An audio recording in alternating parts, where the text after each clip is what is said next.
Il était une fois un journal, un simple carnet de pages jaunies, abandonné sur le pavé d'une rue animée. Curieux, je me suis penché pour le ramasser.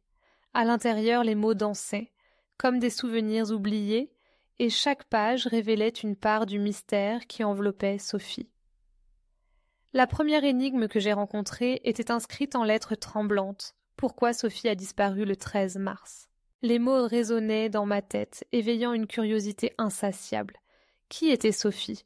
Pourquoi son absence semblait-elle si lourde, si palpable? Les pages suivantes étaient truffées d'indices.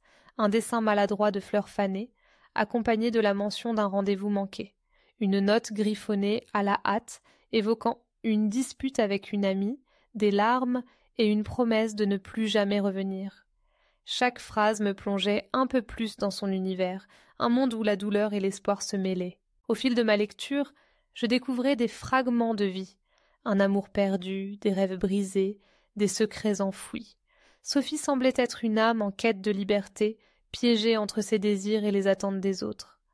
Le 13 mars, date fatidique, était devenu un symbole de rupture, un moment où tout avait basculé. Mais où était-elle partie? La dernière page, presque vierge, portait une simple question.